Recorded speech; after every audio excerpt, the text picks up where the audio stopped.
Bonjour tout le monde, j'espère que vous passez une excellente journée.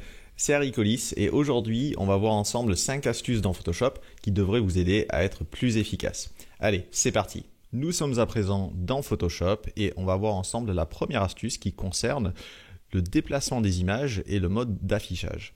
Donc par défaut, Photoshop se présente de la manière suivante et si par exemple j'appuie sur la touche espace pour avoir la petite main, vous voyez je ne peux pas déplacer l'image. Cependant, si je zoome sur l'image, une fois que je suis zoomé, je peux déplacer mon image. Donc ça peut être un petit peu chiant parce que parfois, par exemple, imaginons je suis donc comme ça et je fais apparaître le menu des actions, et bien il y a une partie de l'image qui est cachée et j'aimerais bien pouvoir déplacer mon image pour un petit peu mieux voir ce que je fais. Mais il existe une option justement qui va nous permettre de faire ça. Donc on va aller dans Édition, on va descendre dans Préférences et on va aller sur Outils.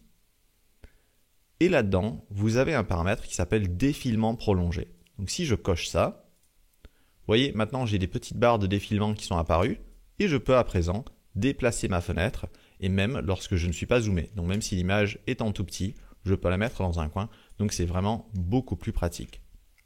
Il existe aussi une autre astuce que j'aime bien et ça c'est le passage en mode plein écran. Donc dans Photoshop, vous avez 3 modes d'affichage. Donc si on vient ici dans Affichage, et qu'on va ensuite sur mode d'affichage, vous voyez là on est dans le mode fenêtre standard, on a aussi plein écran avec menu et plein écran sans menu. Donc personnellement, mon mode préféré c'est le deuxième qui est donc le mode plein écran avec menu. Donc si je clique là-dessus, vous voyez, j'ai la barre des tâches qui disparaît en bas, donc ça me fait gagner un petit peu de place et je peux déplacer ma fenêtre. Donc même si vous n'avez pas activé l'option défilement prolongé, vous pourrez quand même déplacer votre image si vous travaillez en mode plein écran. Vous pouvez aussi utiliser la touche F du clavier comme Full pour passer d'un mode d'affichage à un autre. Donc si j'appuie une fois sur F, là ça me bascule sur le mode plein écran sans menu. Cependant si je mets la souris, vous voyez je peux quand même faire apparaître les menus en réalité. Et si j'appuie de nouveau sur la touche F, vous voyez là ça me refait basculer sur le mode d'affichage normal. Donc personnellement, mon mode préféré c'est celui-ci. Et pour finir sur cette première astuce, je précise que si vous êtes sur macOS, il faudra appuyer sur Option, Commande et D pour faire disparaître le dock. C'est-à-dire qu'il ne disparaîtra pas automatiquement en passant sur le mode plein écran de Photoshop. Il faudra utiliser ce raccourci clavier-là en plus. Et nous passons maintenant à la deuxième astuce qui est la possibilité de basculer temporairement sur un autre outil.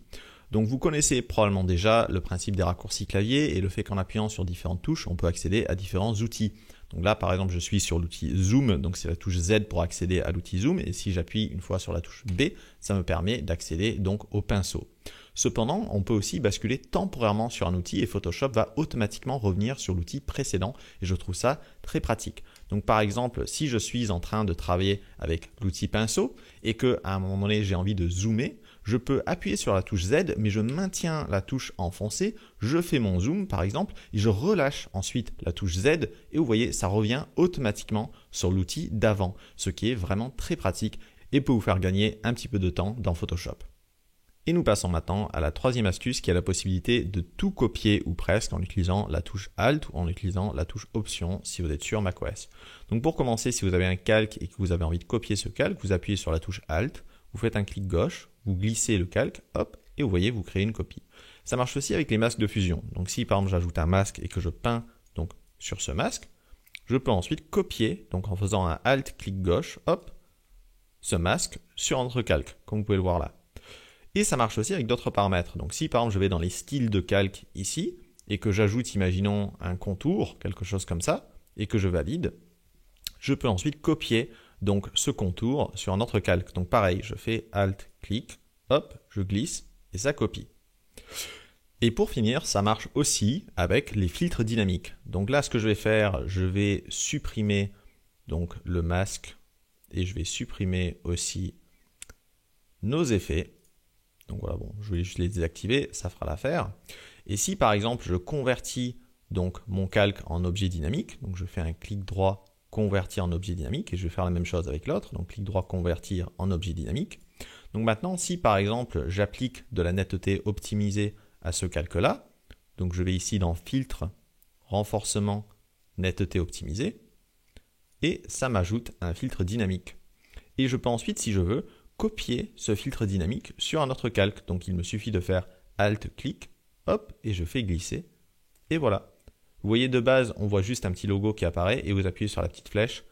Et maintenant, vous voyez bien le filtre dynamique. D'ailleurs, vous pouvez aussi créer des copies du filtre sur le même calque. Donc par exemple, là, je vais supprimer donc ce calque-là. Et si par exemple j'avais envie que mon effet soit plus fort, je peux le dupliquer. Donc je fais un Alt-clic, hop, voilà. Et je peux le dupliquer de manière à appliquer plusieurs fois netteté optimisée. Bon, ici, ça ne ressemble pas à grand-chose, mais c'est une démonstration. Et nous passons maintenant à la quatrième astuce qui va être l'utilisation de l'outil rotation. Donc pour accéder à l'outil rotation, on va tout simplement appuyer sur la touche R et ça nous permet donc de faire des rotations de l'image comme ça. Mais comme vous pouvez le voir, ces modifications en fait ne s'appliquent pas vraiment à l'image, c'est-à-dire que ce n'est pas enregistré dans le document. Donc si par exemple je mets mon image comme ça, on voit que rien n'a changé ici au niveau du calque. Alors que si par exemple, donc là je vais remettre mon image comme ça, et là je vais faire image, rotation de l'image et rotation horaire de 90 degrés, vous voyez là la modification a été appliquée, c'est-à-dire que ça va s'enregistrer dans le document Photoshop. Alors que quand je fais une rotation avec l'outil rotation, c'est une rotation temporaire. Donc pourquoi est-ce que c'est intéressant de faire ça ? Eh bien c'est parce que la plupart des gens trouvent que c'est plus facile de faire des traits dans certains sens que dans d'autres. Donc je sais que personnellement, voilà, je fais des rotations de l'image parce que par exemple je vais trouver que c'est souvent plus agréable de faire une diagonale que de tenter par exemple de faire une ligne vraiment verticale ou presque. Donc d'ailleurs c'est aussi le cas de la plupart des dessinateurs. Si vous regardez une personne en train de dessiner, elle va habituellement tourner sa feuille de papier pour faire certains traits. Et donc ici, grâce à ça, ça nous permet justement de travailler en faisant des rotations de l'image et c'est vraiment plus agréable à mon sens si vous faites du travail localisé. En particulier si vous travaillez avec une tablette graphique, mais même à la souris, je trouve que c'est quand même bénéfique. Vous avez peut-être remarqué aussi que lorsque je fais les rotations, on peut les faire de manière fluide comme ça, mais on peut aussi les faire par cran. Donc vous appuyez sur la touche R et vous appuyez aussi sur la touche Maj et ça vous permet donc, vous voyez, de faire des rotations par cran comme ça. D'ailleurs, vous voyez, là, je suis en train d'utiliser une des astuces précédentes qui est donc de basculer entre deux outils sans avoir à appuyer de nouveau à chaque fois sur la touche de l'outil précédent.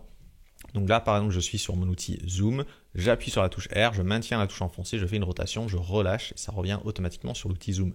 Donc c'est vraiment très très pratique. D'ailleurs, il y a un deuxième avantage à mon sens avec l'utilisation de l'outil rotation, c'est que ça nous permet d'analyser un peu plus efficacement nos images. Donc en particulier quand on est en train de faire de l'astrophoto, mais aussi dans d'autres domaines, souvent on est en train de faire un traitement et on voit l'image dans un certain sens.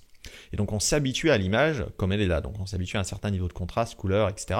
Et parfois on ne va pas voir un défaut parce que ce défaut en fait c'est une accumulation de traitements, il est apparu progressivement et on ne parvient pas à voir ce défaut, alors qu'en faisant simplement une rotation de l'image, donc en mettant par exemple l'image à l'envers, souvent un défaut nous saute aux yeux et à partir de là on peut donc corriger le petit problème. Donc c'est une astuce aussi d'analyse d'image. Et on passe maintenant à la cinquième et dernière astuce qui est le fait de créer une copie de tous les calques visibles. Donc si par exemple j'ajoute donc par exemple des courbes, imaginons à cette image, et imaginons de la saturation, voilà, et que j'ai ensuite envie ou besoin de créer donc un calque qui représente l'image telle qu'elle est là, il existe donc un raccourci clavier pour faire ça, c'est Maj, CTRL, Alt et E, et ça nous permet donc de créer notre copie. Cependant, il y a un petit problème avec cette technique et je vais vous montrer ça tout de suite. Donc si par exemple je supprime ce calque, que j'ajoute un autre calque, imaginons à la base je me disais bon je vais faire cette modification là et puis finalement je change d'avis et je désactive donc pour l'instant ce calque, mais je n'ai peut-être pas envie de le supprimer parce qu'il va peut-être me servir après. Donc là, si j'essaie de faire mon Maj CTRL Alt E, vous voyez, ça ne fonctionne pas tout simplement. Puisqu'en fait, ce raccourci clavier malheureusement ne fonctionne pas si vous êtes sur un calque qui est désactivé. Cependant, si vous faites Maj CTRL Alt N, qui permet de créer donc un calque vide, ça fonctionne même quand on est sur un calque qui est donc désactivé. Donc moi, ce que je vous conseille de faire, c'est de faire Maj CTRL Alt NE.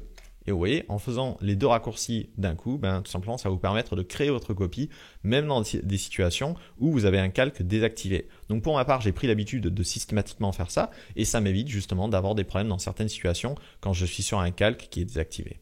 Et pour finir cette vidéo, je vais vous montrer une astuce bonus qui est peut-être la plus importante de toutes les astuces.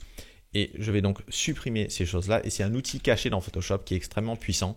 Donc vous venez ici, vous faites un clic droit et vous allez dans modifier la barre d'outils et ensuite vous appuyez sur la touche Maj avant de cliquer sur terminer. Et une fois que vous avez fait ça, vous allez sélectionner un autre outil et ça y est, vous avez accès à l'outil Banane. Donc c'est vraiment incroyable, ça change complètement le flux de travail dans Photoshop. Non, je plaisante, ça ne sert strictement à rien, mais c'est rigolo parce qu'on peut faire afficher une banane dans Photoshop. Voilà. Et ça y est, nous sommes à la fin de cette vidéo et j'espère que ça vous aidera à être un peu plus efficace et plus à l'aise dans Photoshop. Je vous mets également en lien mes packs d'actions dans la description. Donc il y a 2 packs d'actions gratuits et 2 packs d'actions payants. Donc si ça vous intéresse, je vous invite à aller voir ça. Je vous invite aussi à mettre en commentaire vos propres astuces et conseils pour être plus efficace dans Photoshop. Donc dans les commentaires, c'est toujours intéressant de voir comment d'autres personnes travaillent et je suis sûr que ça pourra aider certaines personnes qui viendront regarder ces vidéos et ça m'aidera peut-être également. Comme toujours, n'hésitez pas à mettre une mention j'aime, à partager la vidéo ou à me poser des questions si vous en avez. Et sur ce, je vous dis bonne journée, bonne photo et à bientôt.